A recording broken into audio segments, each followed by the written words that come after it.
Hanadie, and today I have the pleasure of interviewing Mallory Lewis, who is a Kids First board member, PalmerVision Award, an Emmy Award-winner, and the daughter of a legendary ventriloquist, puppeteer, and superstar.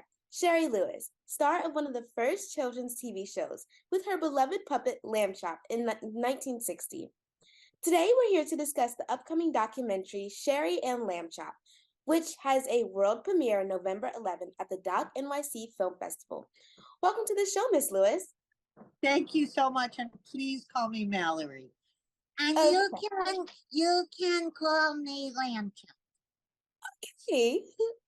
Okay, so my first question is, your mom, Shari Lewis, was quite the superstar.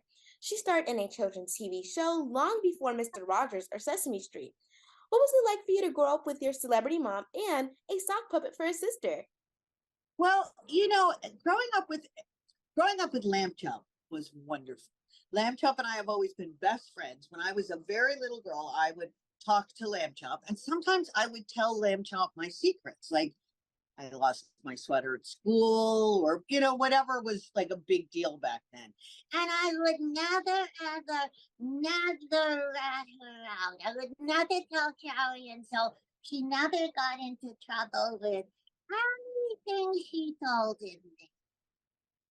It's true. I would trust Lamb Chops with all my secrets. Yes, exactly. And growing up with mom was fun. I mean, she was, what I love about this documentary, Shari and Lamb Chop, is that it really portrays my mom very accurately. It portrays my mom as a real human. When kids look at their parents, you guys, I mean, I was a kid once. You see your parents as just sort of this monolithic creature that has a wallet. But the fact of the matter is, parents are people too. And so it was great seeing this documentary. And I'm very excited that the whole world is going to get to meet my mom as more than just a little lady who played with puppets, but as a strong, smart entrepreneur like you. And someone who was really funny and really talented. Yes, and a real person. Real people have highs and lows and happy moments and sad moments. And that's what this documentary is, the story of a real woman who happened to be real famous.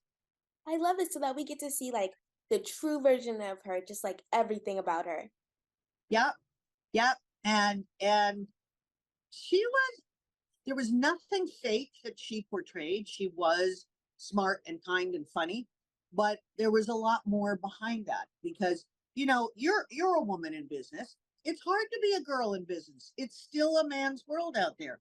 But when mom started, she couldn't even get her own credit card, even though she was super famous and super successful, because women couldn't have credit cards of their own until 1974. I know, right? So this is the story of a woman who succeeded in spite of the patriarchy. I love that. Okay, so my next question is, not only did Shari offer life-affirming messages to young children, she was also an advocate for women's rights, and her puppet said things that women couldn't say in mid-century America.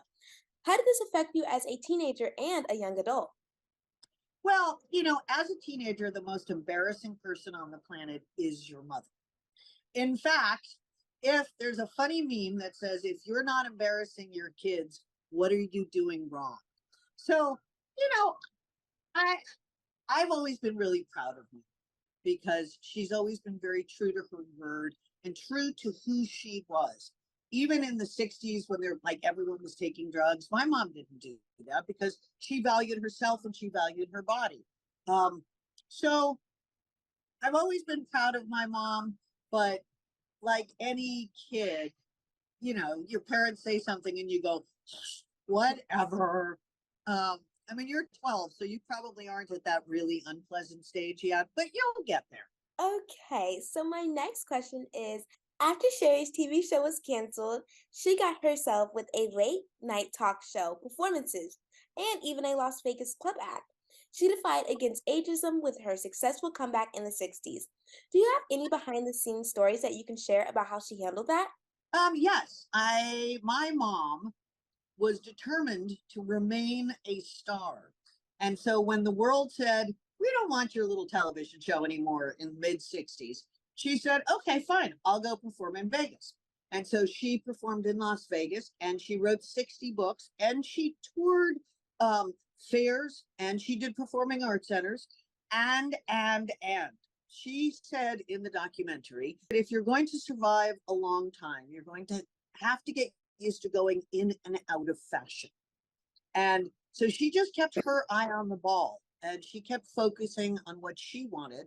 Eventually, if you refuse to listen to the word no goes away.